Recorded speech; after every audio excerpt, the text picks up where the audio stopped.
Hello friends. आज हम बात करेंगे मेमोरी हायरार्की क्या होती है या फिर एक मेमोरी का अरेंजमेंट कैसे किया जाता है कंप्यूटर के अंदर। जैसे आगे आने वाले जो टॉपिक होंगे उनमें हमें देखना पड़ेगा कि शेड्यूलिंग कौन सी होती है। अब सीपीयू जिस प्रोसेस के ऊपर काम कर रहा है उसे हमने बात की थी कि शेड्यूलर क्या करता है, शेड्यूल करता है। प्रत्येक प्रोसेस को उठा के सीपीयू के पास लेके जाएगा, उसे कहते हैं हम शेड्यूल करना।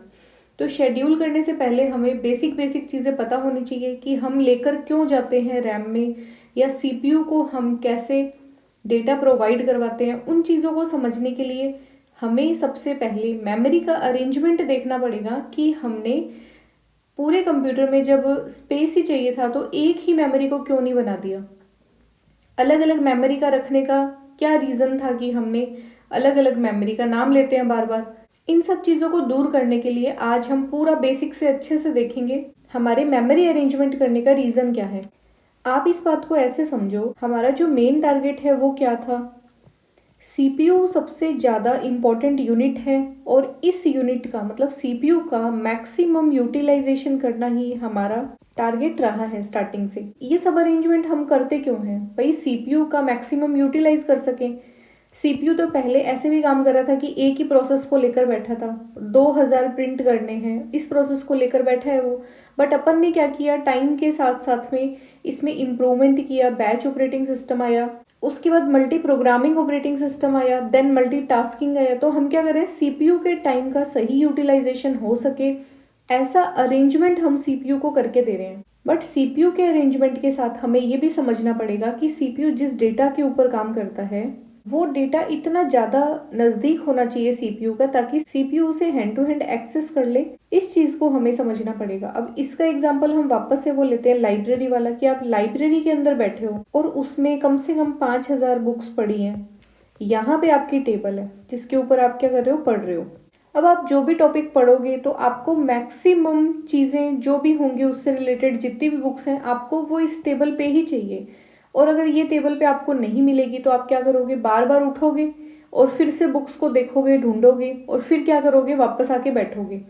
हो सकता है उसके बाद आपको नेक्स्ट बुक की रिक्वायरमेंट हुई तो आप फिर से उठोगे, देन आप बुक सर्च करके लाओगे और फिर वापस अपनी टेबल के ऊपर उस बुक को रख लोगे, पढ़ोगे उसे।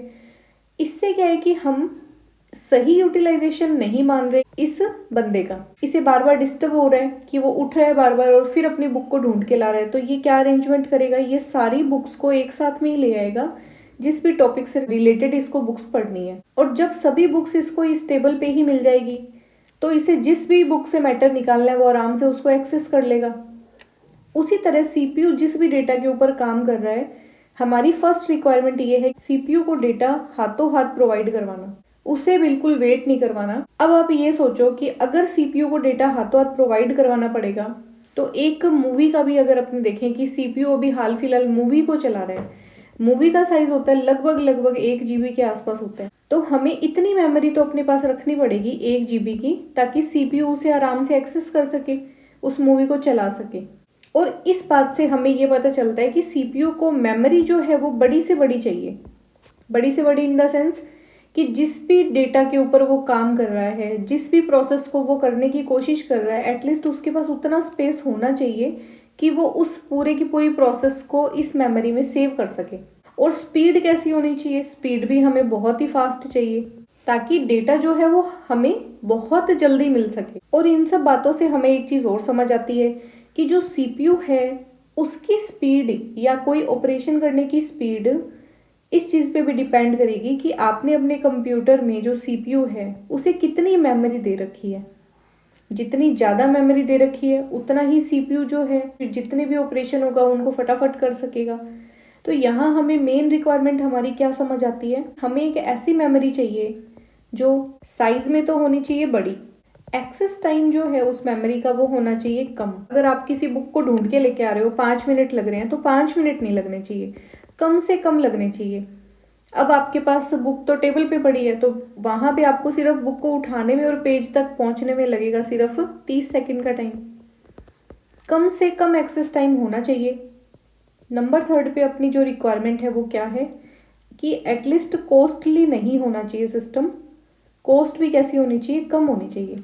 ठीक है, तो मेजर रिक्वायरमेंट हमारी ये है मेमोरी से, सीपीयू को जो मेमोरी देंगे उसका साइज बड़ा होना चाहिए, एक्सेस टाइम उसमें कम होना चाहिए और कॉस्ट उसकी कैसी होनी चाहिए, कम होनी चाहिए। बट अब आप ये समझो कि एक लाइब्रेरी के अंदर 5,000 बुक्स हैं और एक टेबल के ऊपर सिर्फ 5 बुक्स हैं, तो मेमोरी कौन सी ज्यादा बड़ी है, लाइब्रेरी वाली। डेटा जब सेव करना है, मेमोरी बड़ी ये वाली है और एक्सेस टाइम हमें ये वाली मेमोरी जल्दी दे रही है, मतलब इसका एक्सेस टाइम कम है, इसका एक्सेस टाइम तो बहुत ज़्यादा है। एक्सेस टाइम यहाँ पे तो ज़्यादा हो जाएगा और यहाँ पे जो टेबल के ऊपर बुक्स पड़ी है यहाँ पे एक्सेस टाइम हमें कितना मिलता है, कम मिलता है। एक्सेस टाइम की अगर बात करें तो हमारे लिए ये वाली चीज़ सही है भी, हमें ये मेमोरी लेनी चाहिए। और अगर बात करें साइज़ की तो हमारे पास एक ही ऑप्शन है कि हम लाइब्रेरी जितना स्पेस रखें। तो इससे ना ये है कि सब चीज़ें आपस में कॉन्ट्राडिक्ट हो रही हैं, मतलब कि अगर आप एक्सेस टाइम को कम करने की कोशिश कर रहे हो तो आपके पास साइज ऑटोमेटिकली कम हो रहा है, अगर आप साइज को बढ़ाने की कोशिश कर रहे हो तो किसी बड़े स्पेस में जब हम कोई चीज़ को ढूंढेंगे तो हमें नॉर्मल सी बात है ज़्यादा टाइम लगेगा, तो एक्सेस टाइम भी बढ़ रहा है। कॉस्ट की अगर बात करें मेमोरी में, आप जैसे जैसे मेमोरी का साइज बढ़ाओगे, मेमोरी का साइज अगर आप इंक्रीज करोगे वैसे वैसे क्या होगा, कॉस्ट कम होगा।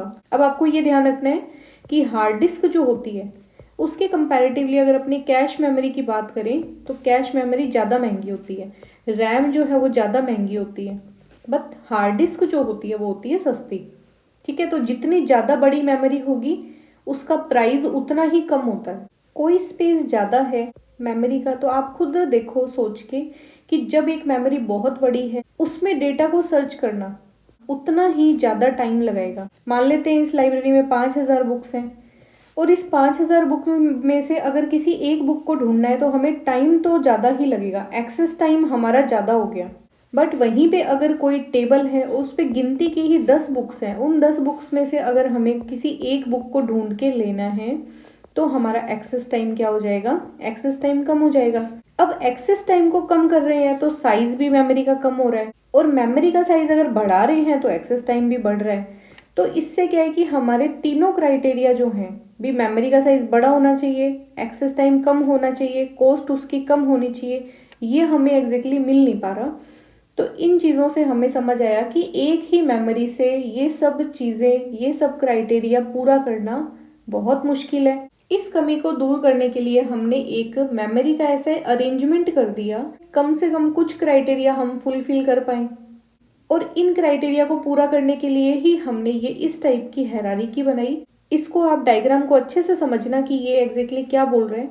भाई जैसे जैसे आपके पास स्पेस कम होगा उसमें डेटा को ढूंढने में, उसे डेटा को एक्सेस करने में हमें कम टाइम लगेगा, इसलिए उसकी स्पीड बढ़ जाएगी। और यहाँ पे कॉस्ट की बात करें तो पर यूनिट कॉस्ट क्या होगी, बड़ी मेमोरी की तरफ जाएंगे तो कॉस्ट कम होती रहेगी और डेटा उसमें ज़्यादा से ज़्यादा आ सकता है। इसमें सबसे नीचे की जो हायरार्की है वो आपको दिख रही है कि ये सबसे बड़ी मेमोरी यहाँ पे है, इतनी बड़ी मेमोरी है, पीबी के अंदर इसको डिफाइन किया है, पेटाबाइट के अंदर, तो ये बहुत बड़ा स्पेस है। इस स्पेस को सबसे नीचे रखा है हमने मेमोरी हायरार्की में क्योंकि इसमें डेटा तो स्टोर करना है, बट ये भी ध्यान रखना है कि इसमें ढूंढने में, किसी डेटा को ढूंढने में ज़्यादा टाइम लगेगा, तो इसको हमने सबसे लास्ट में रखा है। फिर हम बात करें हार्ड डिस्क की, तो हार्ड डिस्क में देखो क्या होता है, 2 टीबी का डेटा है। फिर हमने रखी है रैम को, तो रैम कितने जीबी की है, 8 जीबी की। फिर हमने कैश मेमोरी को रखा है 2, वो है 12 MB की। और फिर हमने रखे हैं सीपीयू के रजिस्टर। इस डायग्राम से थोड़ा और अच्छे से क्लैरिटी हमें मिलेगी। समझने से पहले ध्यान क्या रखना है कि हमारे पास 3 टारगेट हैं, मेमोरी बड़ी से बड़ी होनी चाहिए, एक्सेस टाइम कम से कम होना चाहिए और कॉस्ट भी हमारी कम लगनी चाहिए। उस वाले टारगेट को पाने के लिए हमने ये मेमोरी का अरेंजमेंट यहाँ पे अरेंज किया। अब ये इस तरीके से अरेंज करने का रीज़न क्या है और कैसे ये काम करता है वो हम समझेंगे। इसके लिए एक एग्जाम्पल हम ये लेते हैं कि 2000 इंस्ट्रक्शन का एक प्रोग्राम बना हुआ है। इंस्ट्रक्शन नंबर 0 से स्टार्ट होगा, इंस्ट्रक्शन नंबर 1, इंस्ट्रक्शन नंबर 2 और ऐसे करते हुए इंस्ट्रक्शन नंबर 1999। अब ये प्रोग्राम आपने सी में लिखा है या किसी भी प्रोग्रामिंग लैंग्वेज में लिखा है वो बात अलग है, बट इतना बड़ा जो है कोड लिखा हुआ है ये, और इसमें बहुत सारी लाइन्स है। बस आपको ये समझना है कि इंस्ट्रक्शन मतलब बहुत सारी लाइन है, लाइन ऑफ कोड है। अब ये कोड जब एग्जीक्यूट करेगा सीपीयू तो सीपीयू के पास इतना बड़ा सिस्टम भी तो होना चाहिए कि वो इस पूरे प्रोग्राम को एक साथ में मेमोरी में रख सके। और जब हम कोड को लिखते हैं तब आपने ध्यान दिया होगा कि हम डेटा कहाँ पे सेव करते हैं, सेकेंडरी मेमोरी में। कोई भी फाइल है वो सेव करके रखते हैं, प्रोग्राम कोड को लिख के सेव करते हैं, तो सेव करते ही क्या होता है, डेटा ऑटोमेटिकली सेकेंडरी मेमोरी में जाके सेव हो जाता है। मेमोरी में कोई भी अगर प्रोग्राम है या कोई भी इंस्ट्रक्शन है वो कैसे एग्जीक्यूट होता है, हमेशा ध्यान रखना मेमोरी में सिक्वेंशियली जो है डेटा एग्जीक्यूट होता है। और सिक्वेंशियली मतलब एक के बाद एक। इससे हम आइडिया लगा सकते हैं एक कि अगली इंस्ट्रक्शन कौन सी एग्जीक्यूट होगी, इंस्ट्रक्शन नंबर 101। और 101 जब एग्जीक्यूट हो रही होगी उसके बाद नेक्स्ट इंस्ट्रक्शन कौन सी एग्जीक्यूट होगी, भाई 90% चांसेस भी माने तो हम ये मान लेते हैं कि इंस्ट्रक्शन नंबर 102 ये एग्जीक्यूट होगी। कई बार हो सकता है कि इस प्रोग्राम को हम सिक्वेंशियली एक्सेस ना करवाएं, तो हम क्या करते हैं, बीच में आप देखते हो लूप लगा देते हैं या फिर हम जंप इंस्ट्रक्शन दे देते हैं प्रोग्रामिंग में। उस तरीके के कॉन्सेप्ट को अगर छोड़ दें तो सारा का सारा डेटा सिक्वेंशियली ही मेमोरी में एक्सेस किया जाता है। और जब सीपीयू इंस्ट्रक्शन नंबर 100 को एग्जीक्यूट करेगा तो 90% चांसेस ये हैं कि अगली इंस्ट्रक्शन होगी 101। अब आपका एक क्वेश्चन होगा कि क्या हम रैंडमली किसी भी डेटा को मेमोरी में एक्सेस नहीं कर पाएंगे? तो देखो, आप रैंडमली एक्सेस कर सकते हो। जैसे यूजर है उसको डायरेक्ट जाके एक मूवी चलानी है तो वो क्या करेगा, सेकेंडरी मेमोरी मतलब अपनी हार्ड डिस्क में देखेगा फोल्डर बने हुए हैं डी ड्राइव, ई ड्राइव, उसमें जाके रैंडमली उस मूवी वाले फोल्डर के ऊपर वो क्या करेगा, क्लिक करेगा। आपने यहाँ पे मेमोरी को कैसे एक्सेस किया, रैंडम। बट इंटरनली अगर सिस्टम की बात करें, जो मूवी है अब वो सिक्वेंशियली एक्सेस होना स्टार्ट हो जाएगी। फॉर एग्जाम्पल, आपने जब स्टार्ट किया मूवी कहाँ पे चली, 00 पे स्टार्ट हुई, फिर 1 सेकेंड हुआ, फिर 2 सेकेंड हुआ, फिर 3 सेकेंड, फिर 4 सेकेंड, और ऐसे करते करते आपकी जो मूवी थी 120 मिनट की वो यहाँ तक डिफाइन है। चलेगी कैसे, तो बिल्कुल टाइम का ध्यान रखेगी कि 1 सेकेंड, फिर दूसरा, फिर तीसरा, फिर चौथा, और इसी तरीके से जो फ्रेम है वो आपको डिस्प्ले पे दिखते रहेंगे। तो आपको ये लगेगा कि वो जो मूवी है वो बिल्कुल सिक्वेंशियली चल रही है। मूवी ऐसे थोड़ी ना होता है 1 सेकेंड पे चलेगी फिर वो सीधा जो है 60 मिनट के ऊपर जंप करेगी, ऐसा नहीं होता कभी भी, बिल्कुल सिक्वेंशियल चलती है। इससे हमें ये समझ आ जाता है कि मेमोरी कैसे एक्सेस की जाती है, सिक्वेंशियली एक्सेस की जाती है, रैंडमली यूजर कर लेता है और यूजर की इंस्ट्रक्शन के बाद सारी की सारी इंस्ट्रक्शन एग्जीक्यूट होती है सिक्वेंशियल मैनर में। अब सेकेंडरी मेमोरी तो आपकी होती है 512 जीबी की, और रैम आपने देखा होगा हमारे जो नॉर्मल कंप्यूटर होते हैं उनमें 4 जीबी की, 3 जीबी की रैम होती है मुश्किल से। कैश मेमोरी तो बिल्कुल एमबी के अंदर ही दी हुई होती है। और फिर सीपीयू के अंदर भी एक मेमोरी यूनिट होती है जिसे हम बोलते हैं रजिस्टर। जिस भी डेटा के ऊपर सीपीयू काम कर रहा है वो ऐसा इंस्ट्रक्शन जो अभी एग्जीक्यूशन में है उसे सीपीयू रखेगा कहाँ पे, रजिस्टर के अंदर। अब यहाँ पे आप सोचो कि जितना बड़ा स्पेस होगा उसमें से किसी डेटा को ढूंढना उतना ही मुश्किल है। अब आप बताओ कि सीपीयू सीधा सेकेंडरी मेमोरी से कोई डेटा ढूंढ के लाएगा तब कम टाइम लगेगा, या फिर वो रैम में ढूंढ ले तो टाइम कम लगेगा। तो नॉर्मल सी बात है, एक्सेस टाइम जो है रैम में जब ढूंढेगा ना तो उसको कम से कम लगेगा। बट अगर उसको बोल देंगे 512 जीबी की हार्ड डिस्क है, ये तो सिर्फ 512 जीबी की बात कर रहे हैं, बड़ी होती है हार्ड डिस्क और भी, तो वहां पे अगर सीपीयू को हम डायरेक्ट भेज दें कोई आइटम को सर्च करने के लिए तो एक्सेस टाइम उतना ही ज्यादा हमें लगेगा। इस ड्रॉबैक को दूर करने के लिए हमने ये अरेंजमेंट किया।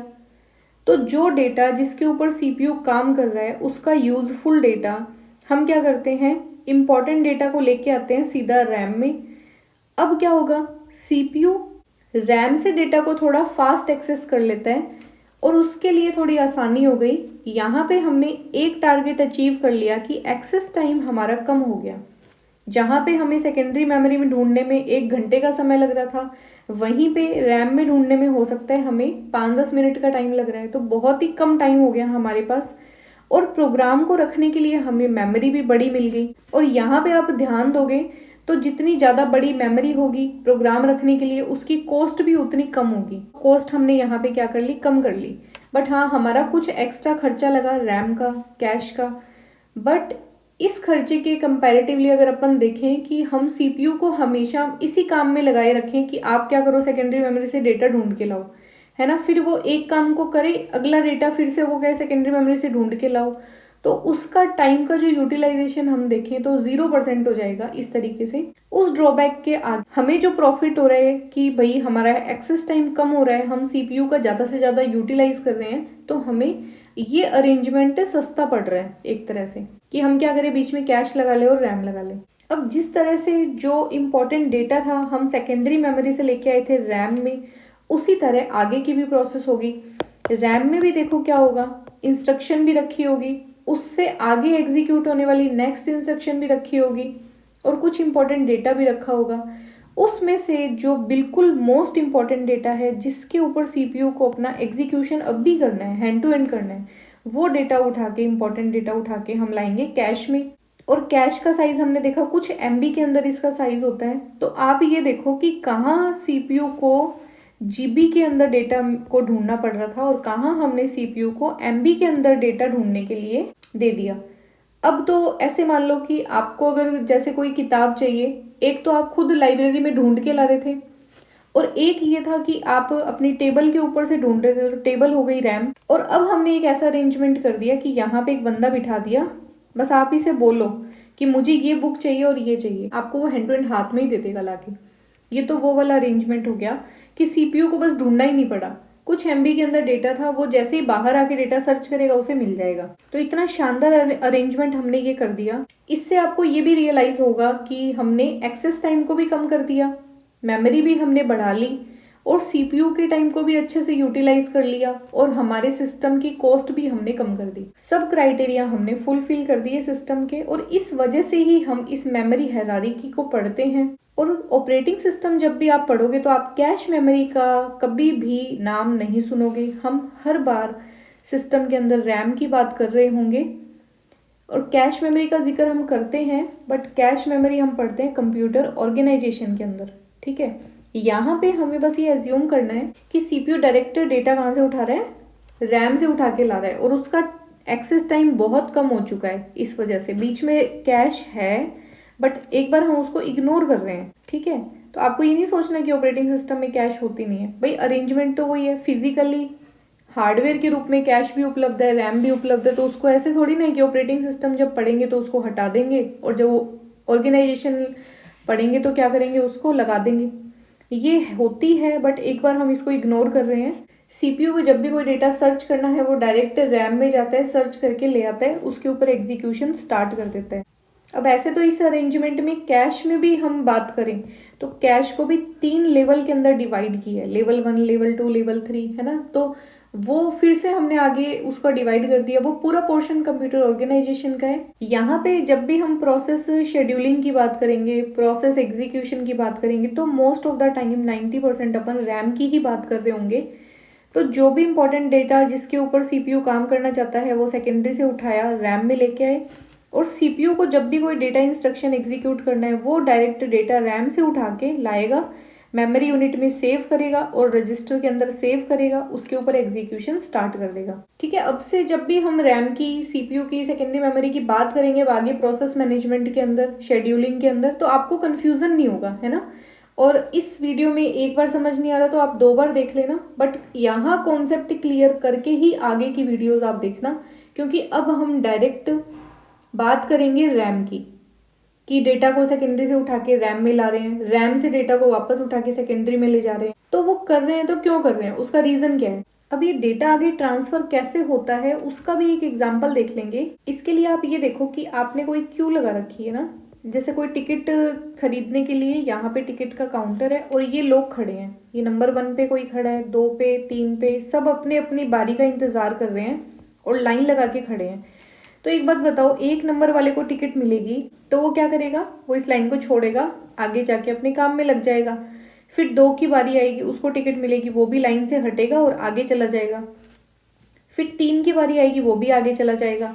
तो ऐसे क्या है, इस पूरे डेटा में जो जो डेटा के ऊपर सीपीयू काम कर चुका है उसे हमें रैम से वापस से उठा के सेकेंडरी मेमोरी में शिफ्ट भी करनी पड़ेगी, वरना क्या होगा, रैम बढ़ जाएगी, और रैम बढ़ जाएगी तो सीपीयू को डेटा टाइम से नहीं मिलेगा, सीपीयू की स्पीड कम हो जाएगी, है ना। तो ये सब अरेंजमेंट भी ऑपरेटिंग सिस्टम ध्यान रखता है कि जो डेटा बिल्कुल यूजफुल डेटा है उसे ही वो रैम में रखे, आलतू फालतू का डेटा जो है वो वापस से क्या करे, सेकेंडरी मेमोरी में शिफ्ट कर दे।